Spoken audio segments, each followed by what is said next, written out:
We're at Arches National Park. For arch lovers like us, this is paradise. We visited Arches National Park during spring break of 2017, April 12th and 13th specifically. After getting oriented at the visitor center, we headed into the park, and first thing we saw these high cliffs of Entrada Sandstone, which is an important thing for us to get acquainted with. Arches National Park has one of the most dramatic entries of many national parks. You have to switch back up against these sandstone cliffs before you get into the main features of the park. And it was because of a geologic feature that we had been paralleling and even crossed to get into the park that the cliffs are where they are, the Moab Fault. On this side of the Earth's crust, the east side of the fault line, the Entrada Sandstone is at this elevation because it dropped 2,600 feet.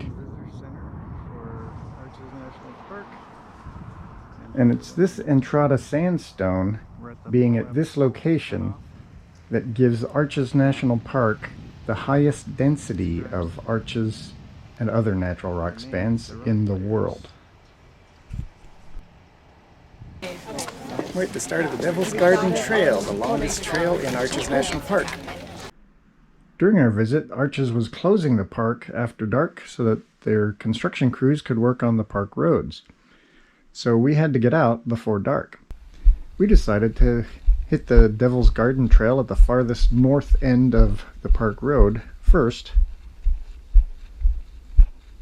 The geologic formation that we see at Arches National Park is because this area is perched atop a salt dome, which caused the sandstone to crack into what looked like standing walls, or what are referred to as fins of sandstone.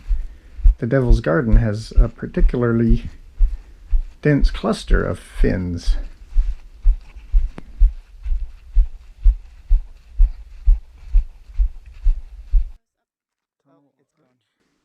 The first arches we visited were on a side trail off of the main trail.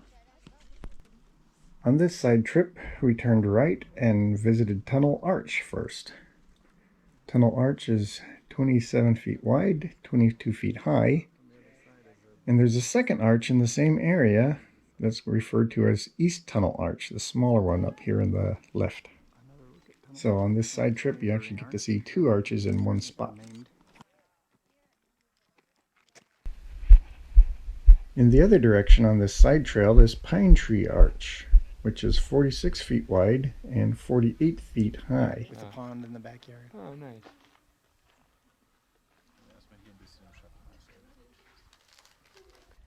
And then we headed back onto the main trail and headed to the main attraction of the Devil's Garden area, Landscape Arch.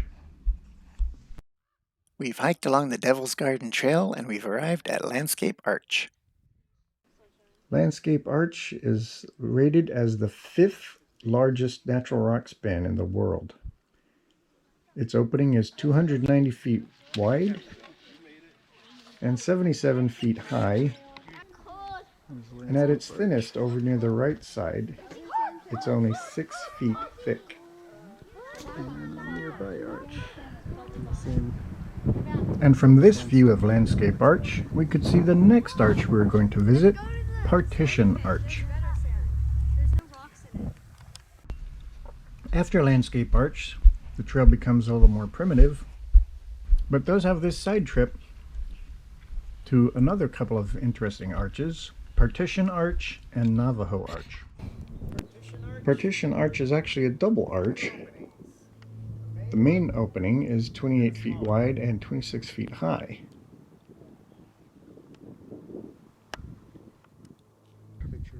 And in looking through the bigger opening of Partition Arch, we could look down on the Devil's Garden Trail and see the trail we had taken up to see Landscape Arch.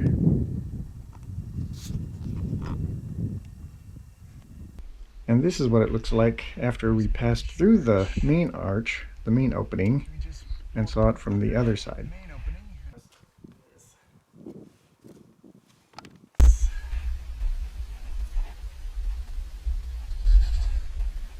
it does. So we're on the way to Navajo Arch. Right there. And there's this pockmarked or alcoved section of the sandstone fin. You And one of can these, see a little light passing one of these is a little arch. See the light? It's a baby arch. So here, right here in this pockmarked area is a natural rock span. A little baby.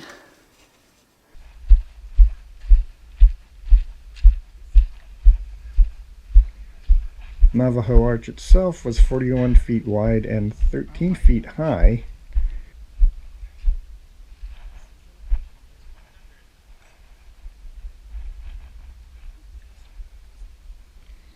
But after passing through Navajo Arch, you could see that it was part of a fin series that actually kind of combined here. In that gap.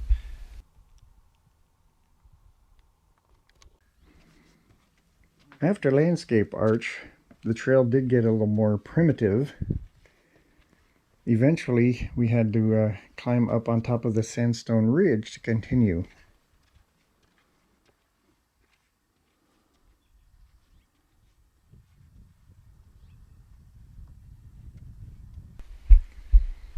From this vantage point, we could see a number of fins that stood out as a rather dense cluster in the Devil's Garden area.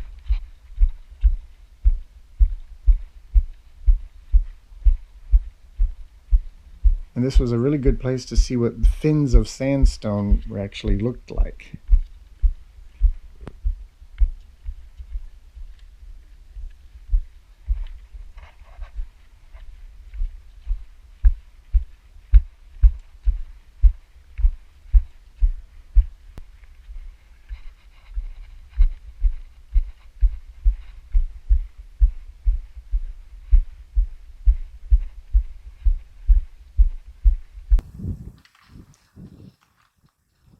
And here's kind of a balanced rock right next to the trail. This side is flat.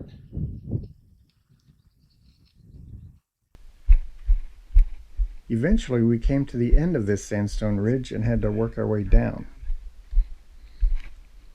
Some switchbacks down the sandstone here.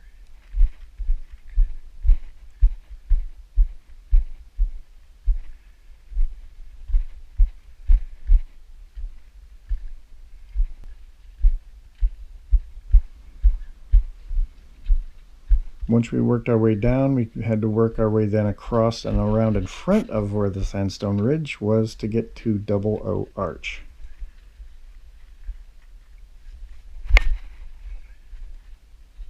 Here's the first of the double, I guess. I think if Double O Arch had been closer to the parking lot where people could access it easily, it would be one of the featured arches in Arches National Park because I think it's really photogenic. Two arches stacked on top of each other.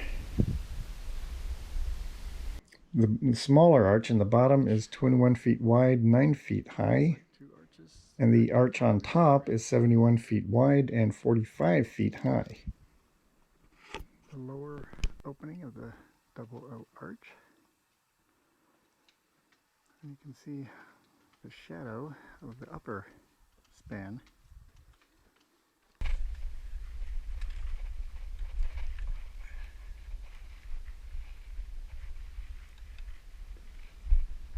And here's a look at Double O Arch from the other side. There's the other opening.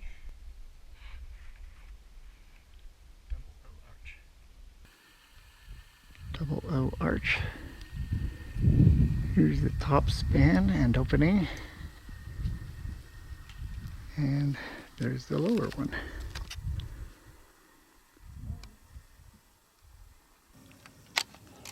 Landscape Arch as we're heading back out from Double O Arch back to the parking lot.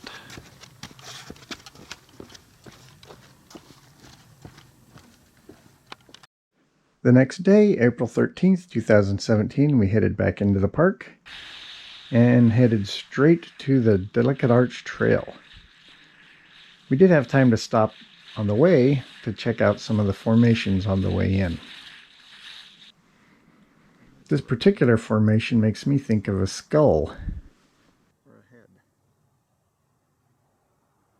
head. The three gossips.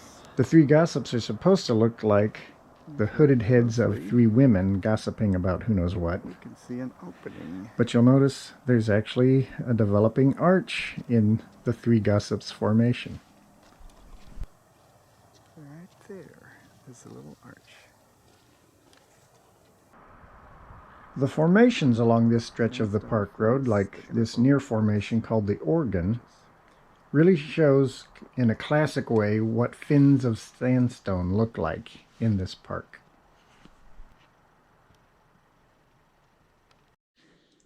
And then it was on to see Delicate Arch. You guys in line here? The trail to Delicate Arch.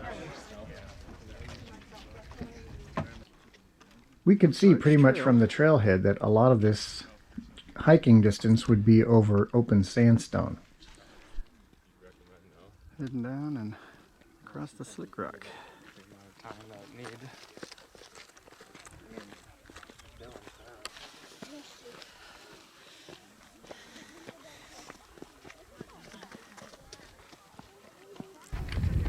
The last stretch of the trail before you reach Delicate Arch. Open slick rock, sandstone.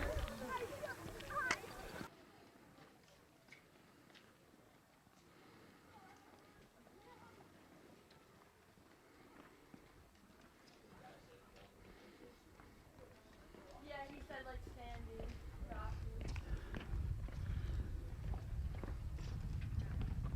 We're on our way to Delicate Arch, but seeing other arches along the way. There's one right over there.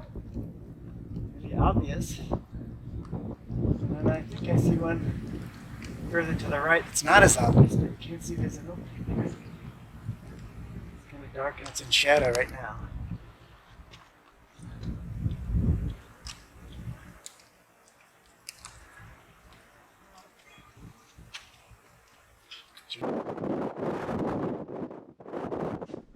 Our first view of Delicate Arch on this hike was through another arch called Frame Arch, appropriately enough.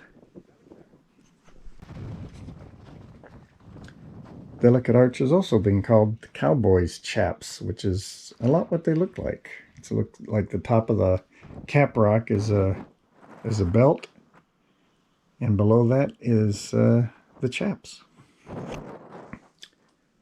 Delicate Arch is perched on the rim of a sandstone amphitheater.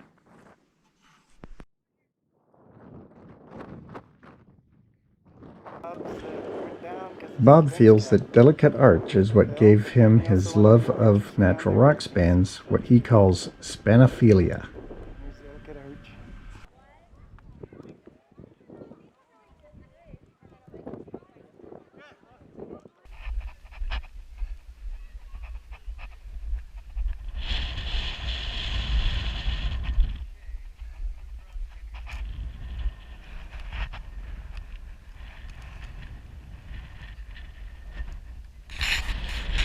"33 feet wide, 45 feet high,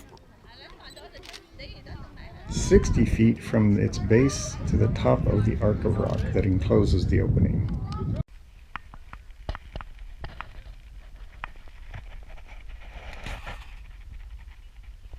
This is our view of Frame Arch that was in the sandstone fin that we had just hiked around, as seen from the base of Delicate Arch.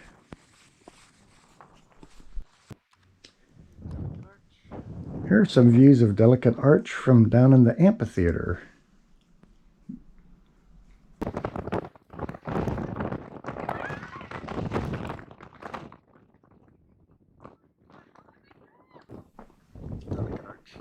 And here's the side of Delicate Arch that faces away from the amphitheater that it's perched on the rim of.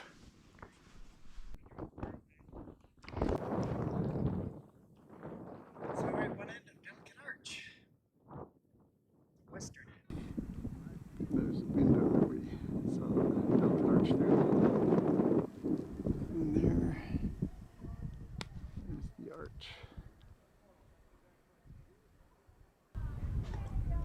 Delicate Arch is, without doubt, the most famous arch in the world.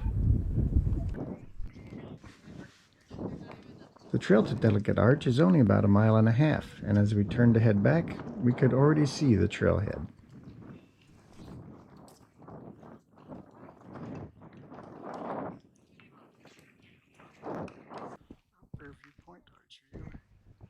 We then drove to the viewpoints of Delicate Arch to get a more distant look at this perched on the side of a cliff arch.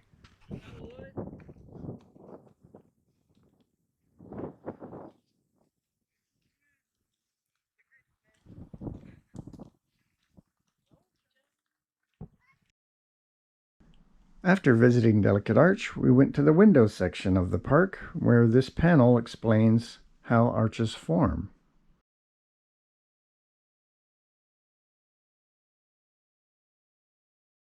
So here's Double Arch in the window section of Arches National Park, and we can see there is a split in this front span, which means it has an opening. Which does this mean it's a triple arch? Okay, this is Double Arch in the window section of Arches National Park, formed when a pothole and an alcove eroded toward each other and finally combined. The larger of the two spans has an opening of 163 feet and a height of 105, and the smaller arch is 60 feet wide and 61 feet high. And you can see the fin that it's a part of is developing more arches. And of course, in the windows section of Arches National Park is the north and south windows. And right next to the windows is Turret Arch. It's actually kind of a double arch. There's two arches, one large one and one small one in the same place, or in the same fin of sandstone. The larger opening of Turret Arch is 39 feet wide and 64 feet high.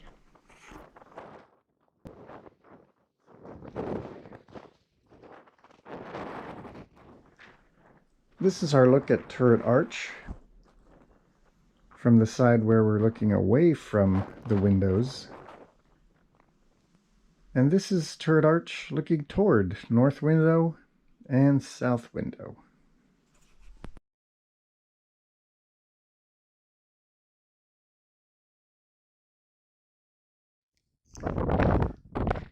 I don't know if you see this like I do, but when I look at the north and south windows with this outcrop of rock coming toward you here, it makes me think of a sea turtle.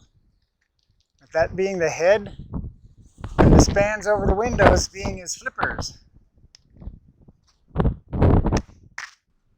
The north window on the right is 93 feet wide, 51 feet high, and the south window is 105 feet wide and 66 feet high.